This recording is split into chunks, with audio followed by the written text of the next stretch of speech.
Yeah, I mean, that's the thing we're struggling now as a society. Maybe it'd be nice to get your quick comment on that, which is the people who have traditionally been powerless are now, seeking a fair society, a more equal society.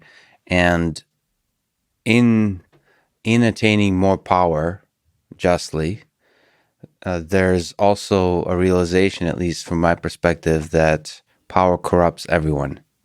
Even if you're even if the flag you wave is that of justice, right? And so, not to overuse the term, but it'd be nice if you have thoughts about the whole idea of cancel culture and the internet and Twitter and so on, where there's nuanced, difficult discussions of race, of gender, of fairness, equality, justice, all of these kinds of things. There's a shouting down, oftentimes, of nuanced discussion, of kind of trying to reason through these very difficult issues, through our history, through what our future looks like. Do you have thoughts about the internet discourse that's going on now? Is there something positive Yeah, I mean, that we can pull out of this? it's an interesting thing to see. I guess, as you mentioned, anytime you're wielding power, whomever you are, doing so carefully is important. And it's very, very easy to look at the people that have power and that are using it poorly or have used it poorly and go, hey, you're the bad guy.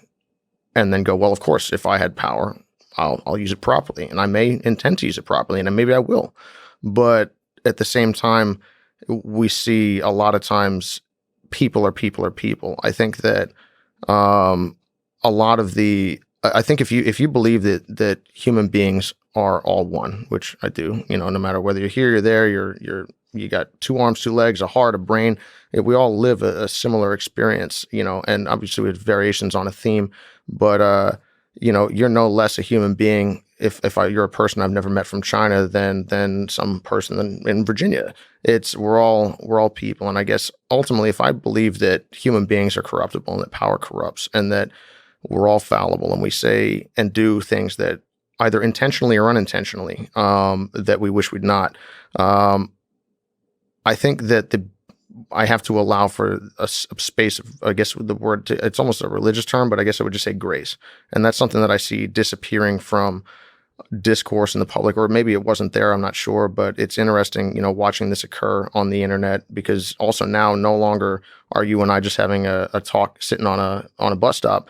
It's now in writing. Everything's in writing. The old saying, like, don't put that in writing. You're like, Yeah. don't put anything in writing. That's how you get in trouble. And basically, with the degree to which everything is recorded, but recorded in tiny little bites, it's very, very easy for me to wave every last little foolish, ignorant, incorrect, or correct thing that someone has ever said or done in their face to support whatever argument that I'm trying to make about them or a situation. And I think that you mentioned cancel culture, or as it seems to exist. Obviously, this is poisonous on its face. This is poisonous. It's the sort of thing that doesn't incentivize proper behavior. I mean, you look at, let's say, one of the great monsters of history, Adolf Hitler, obviously, who's done awful, awful things, but also for anyone that's even a minor student of history, did some positive things as well. We don't have to. I don't have to embroider this person's crimes. I don't have to act as if there was nothing good a monster has ever done and nothing bad that a great person throughout history has ever done.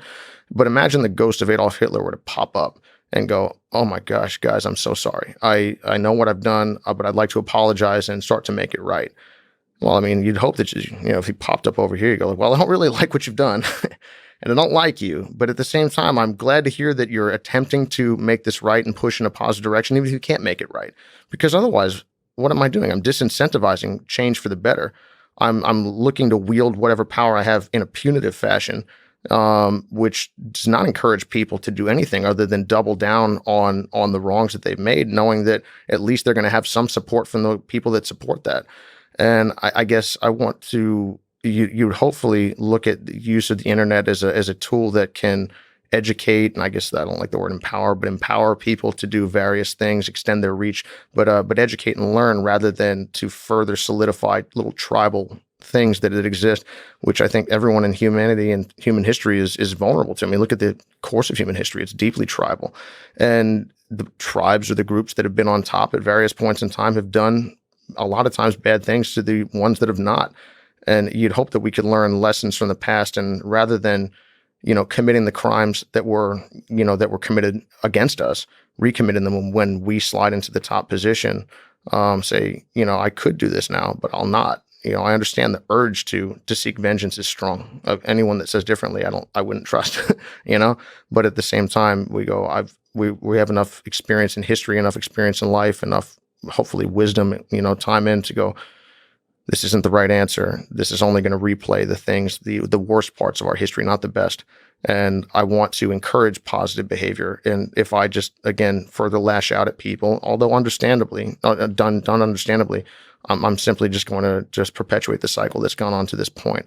So you hope that even though we're seeing a lot of turmoil societally at the moment and globally at the moment, that I guess our better angels can prevail at a certain point. But it's going to take a great deal of leadership, and I think that we're sorely missing like a Martin Luther King style character at the moment, or a great leader. And I'm hoping that one will show up. For sure. And by the way, a word I don't hear often, and I think it's a beautiful one, which is grace. That's a really interesting word. I'm going to have to think about that. There is a religious component to it, but it's exactly right.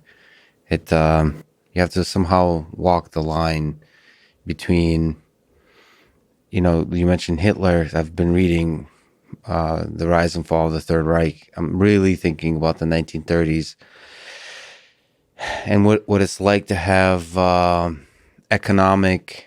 My concern is the economic pain that people are feeling now, quietly, is really a suffering that's not being heard.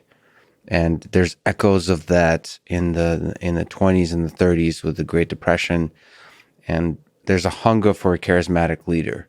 Like you said, there's a leader that could walk with grace, could inspire, could bring people together with sort of dreams of a better future that's positive. But Hitler did exactly everything that I just said, except for the word positive, which is he did give a dream to the German people, who were a great people, who are great people, of a better future. It's just that at a certain point, that quickly turned into the better future requires literally expansion of more land. It started with, well, if we want to build a great Germany, we need a little bit more land. And so we need to kind of get Austria, then we need to kind of get France, mostly because France doesn't understand that more land is really useful, so we need to get rid of them. And look what they did to us in Versailles anyway. But so the Jewish, the Holocaust is a separate thing. I don't know. Well, I don't know. I don't know what to think of it, because so me being Jewish and having a lot of the echoes of the suffering is in my family, of the people that are lost. I don't know, because Hitler wrote all about it in Mein Kampf. So I don't know if the evil he committed was there all along. I mean, and that's where the question of forgiveness. I mean, Hitler's such a difficult person to talk about, but it's the question of, on cancel culture, who is deserving of forgiveness and who is not. Like the Holocaust survivors that I've read about, that I've heard the interviews with, they've often spoken about the fact that the way for them to let go, to overcome the atrocities that they've experienced, is to forgive. Like forgiveness is the way out for them. It's interesting to think about. I don't know. I don't know if we're even as a society ready to even contemplate an idea of forgiveness for Hitler. It's an interesting idea, though.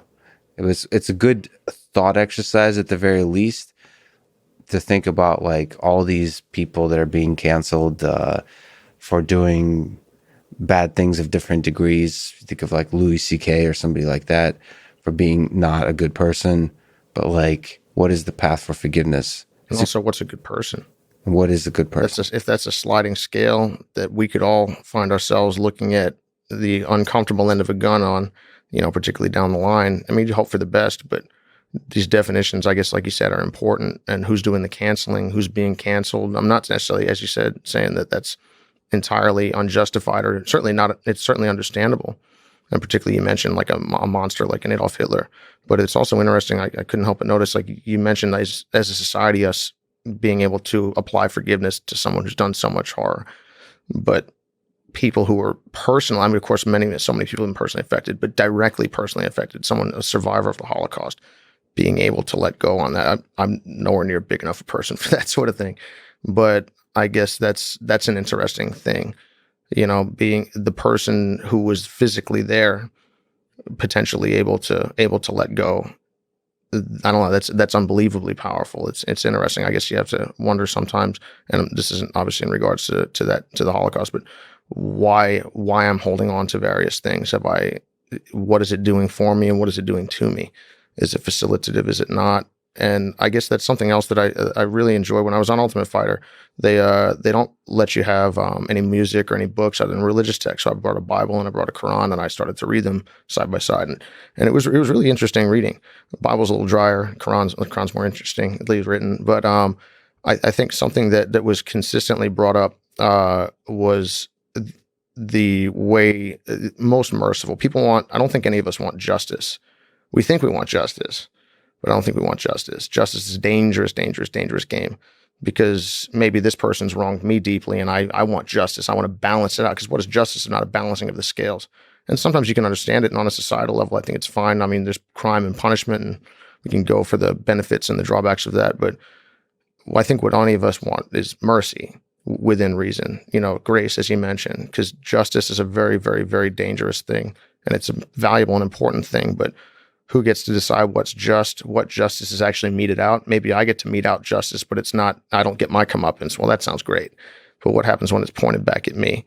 And I guess that comes back to the veil of ignorance, the idea that one day I will have to live in the world in which I've envisioned, and the world in which I've created. I think that a lot of times people love the idea of they're a judge for your crimes and a lawyer for theirs.